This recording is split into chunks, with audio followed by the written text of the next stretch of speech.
Union Banking Corporation was liquidated by the U.S. government, and Prescott Bush received $1.5 million for his holdings in his Nazi business, and that was the beginning of the Bush family fortune for all intents and purposes. George Bush takes his inspiration from what he learned in Skull and Bones and from the Thule Society that Hitler and Goebbels and Goring cut their teeth in, Bohemian Grove, these evil organizations that perpetrate the ugly things that these criminals are doing to this country for which they must be held accountable. They are the most violent, dirtiest people on the face of the earth.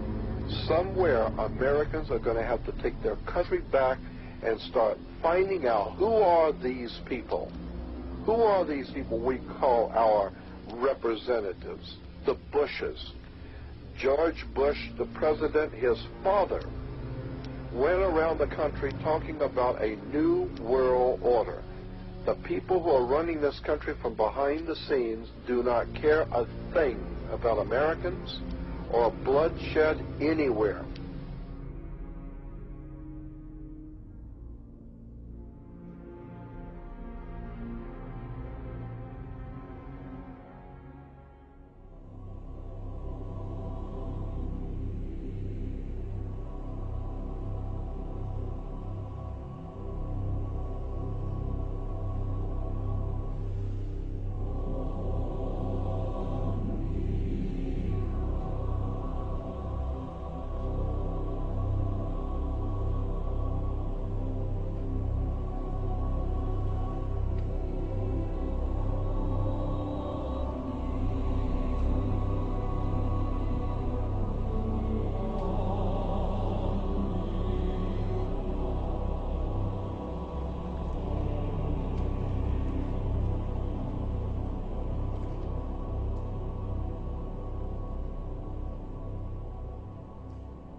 You were both in Skull and Bones, the secret society. It's so secret we can't talk about it. What does that mean for America? The conspiracy theorists are going to go wild. I'm sure they are. I don't know. I haven't seen the web. Number 322. Sir. Were you a member of Skull and Bones with Oz and Bush? Were you in the same secret society? That's all right. Let me answer his question. Whoa. Don't chase me. I can't do it.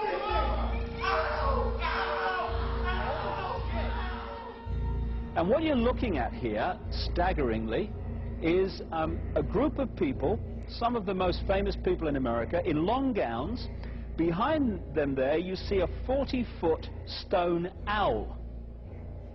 And there's the fire between them, next to the lake at Bohemian Grove. Now, one might wonder, understandably, why the people that run the banking, political, economic system and the media in America should be dressed in long robes doing a ceremony to a 40-foot stone owl. I think we should be told. No doubt you'll be hearing about all the differences between John Kerry and George W. Bush.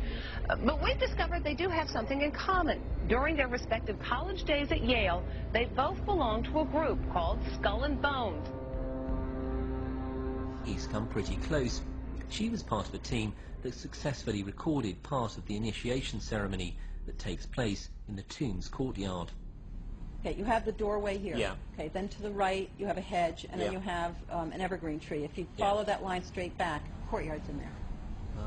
Okay. So that's where they have the ceremonies in the outdoor part of it. Part of it was indoors. So we only got to see the outdoor part.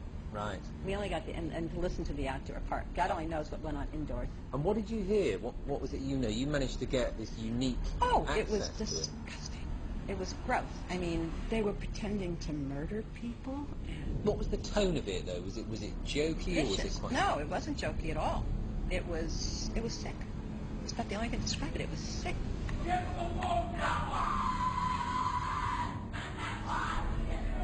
What you're hearing is the first recording ever made of the Skull and Bones initiation ceremony. It has never been broadcast before.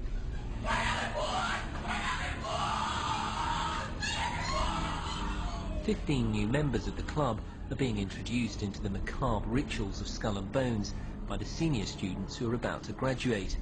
The club has what some might see as a strange fascination with death, skulls and bones. There's the chants too, difficult to hear first of all, but including the devil equals death, and death equals death.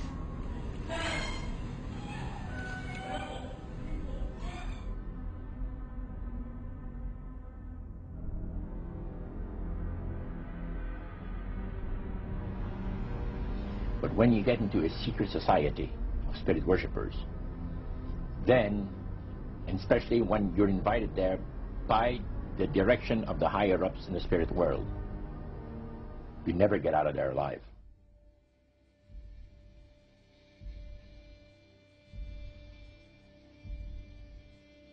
And he told us, he says, look, we worship spirits. We worship Lucifer and all his angels. They're just as beautiful as they did before they were cast out of heaven. He says there was a misunderstanding in the whole thing. He says among the inhabitants of the galaxies.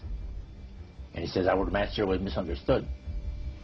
And they always praise the great master, Satan, as a super intelligent being that he is, beautiful to behold. And if he ever appears to you, you won't be able to look upon him because he'll be too bright.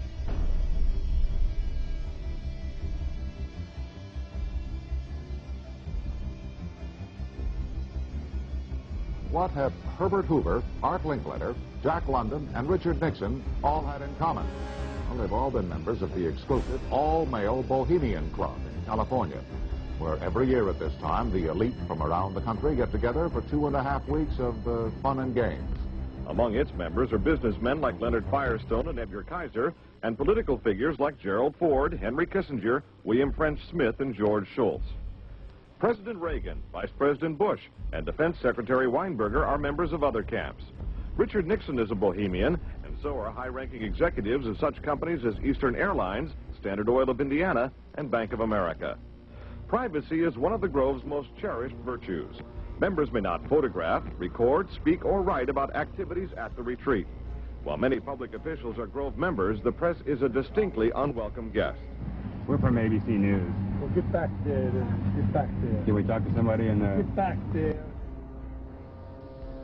You see, for over 120-plus years in Northern California, in Sonoma County, on a 2,700-acre secluded redwood grove, leaders from around the world, prime ministers, chancellors, presidents, governors, again, the heads of industry, banking, academia, the media, Hollywood, travel there to engage in bizarre, ancient Canaanite, Luciferian, Babylon mystery religion ceremonies.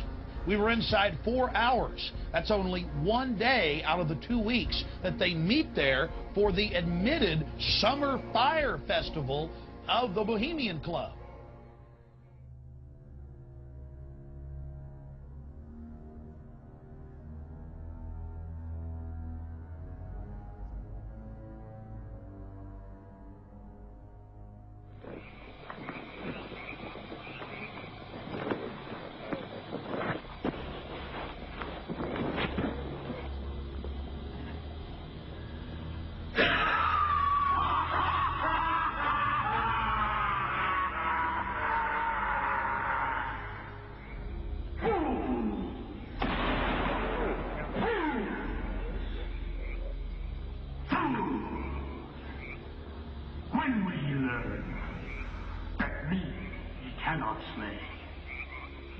Year after year, he burned me in this grove, lifting your puny shouts of triumph to the stars. But when again, he turned your faces to the marketplace, do ye not find me waiting as of old? Fools! Fools! Fools to dream ye conquer care! Stop mocking, spirit. It is not all a dream. We know thou waitest for us, year after year, within this happy grove. Our fellowship bans thee for a space. Thy malevolence which would pursue us here has lost its power under these friendly trees. So shall we burn thee once again this night, and flames that eat thine effigy, we shall read the sign. Midsummer sets us free. He shall burn me once again.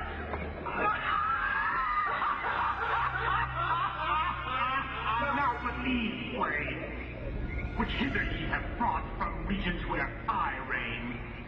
Ye fools and priests, I spit upon your fire. Hail, fellowship's eternal flame. Once again,